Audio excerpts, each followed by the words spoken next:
அனைவருக்குமே வணக்கம்.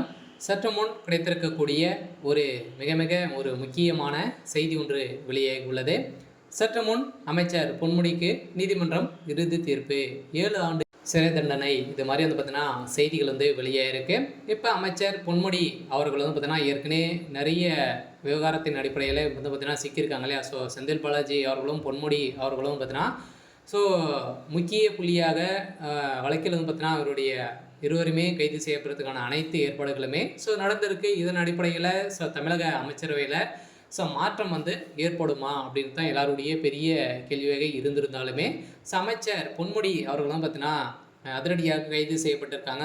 7 ஆண்டு இவருக்கு சிறை தண்டனை விதித்து இருக்கிறதாக ஒரு தகவல் வெளியாக இருக்குது. ஏற்கனவே நீதிமன்றம் பார்த்தீங்கன்னா 3 ஆண்டுகள் சிறை தண்டனை விதித்து இவருடைய பொன்முடி அவர்களும் அவருடைய மனைவி அவர்களுக்கும் பார்த்தீங்கன்னா விதித்திருந்த நிலையில் அது மீண்டும் நிராகரிக்கப்பட்டிருந்த நிலையில் மீண்டும் அமைச்சர் பொன்முடி அவருடைய வழக்கில் மீதான வழக்குகளில் நெருக்கடி ஏற்பட்டதால் தமிழக அமைச்சரவையில் மாற்றங்கள் செய்யப்படலாம் என எதிர்பார்ப்புகள் ஏற்பட்டுள்ளது.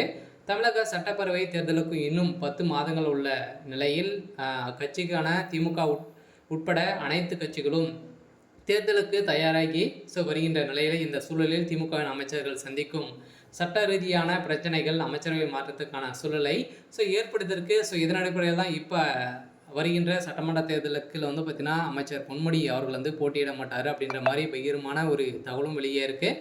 இருந்தாலுமே முதல்வர் ஸ்டாலின் அவர்கள் தலைமையில் 2021 அமைந்த அமைச்சரவையில் பொன்முடி அவர்களும் செந்தில் பாலாஜி அவர்களும் பார்த்தீங்கன்னா அமைச்சராக இருந்திருந்த நிலையில் இதில் விரோதமான பணப்பரிமாற்ற வழக்கில் சிக்கிய முதலில் செந்தில் பாலாஜி பதவி இழந்தால் அதே மாதிரி சொத்து குவிப்பு வழக்கில் பொன்முடி அமைச்சர் பதவியும் இழந்திருந்த நிலையில் தான் இது தொடர்பாக உச்சநீதிமன்றத்திற்கு சென்ற தண்டனை விதிக்கப்பட்டதால் மீண்டும் அமைச்சரவையில் பார்த்தீங்கன்னா மாற்றங்கள் ஏற்படும் அப்படின்ற மாதிரி இருந்திருந்த நிலையில் இப்போ கடைசியாக செந்தில் பாலாஜி அவர்களுக்கும் அதே மாதிரி அமைச்சர் பொன்முடி அவர்களுக்கும் பார்த்தீங்கன்னா இப்போ 7 ஆண்டு சிறை தண்டனை விதிக்க போகிறதாக தகவல் வெளியாக இருக்குது.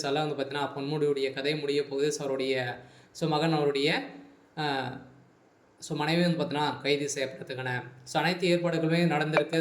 திமுகவுடைய தலைமையகம் பெரும் அதிர்ச்சியில் தான் இருக்காங்க. வருகின்ற சட்டமன்ற தேர்தலுக்குள்ளேயே பார்த்தீங்கன்னா திமுக சேர்ந்த முக்கிய புள்ளிகளாலும் பார்த்தீங்கன்னா தூக்கிறதுக்கான அனைத்து ஏற்பாடுகளுமே இப்போ நடந்திருக்க 5வது அமைச்சரவையில் மாற்றத்தின் போது மீண்டும் பார்த்தீங்கன்னா அமைச்சராக பொறுப்பு ஏற்க போகிறாரா அப்படின்னு தான் ஒரு பெரிய கேள்விக்குறியாகவே இருந்தாலும் அமைச்சர் பொன்முடி அவர்களுக்கு 7 ஆண்டு சிறை தண்டனை விதிக்கக்கூடிய நீதிமன்றம் பார்த்தீங்கன்னா அதிரடியாக உத்தரவு போட்டிருக்காங்க. இருந்தாலும் கூடிய விரைவில் கைது செய்யப்பட போடுவாங்க அப்படின்ற மாதிரி தான் தகவல் வெளியாக இருக்குது. சரி, ஓகே. இன்னைக்கான அப்டேட் பார்த்தீங்கன்னா இதுதான். மறக்காமல் நம்மளுடைய சேனலை சப்ஸ்கிரைப் பண்ணி சப்போர்ட் பண்ணுங்கள். தேங்க்யூ.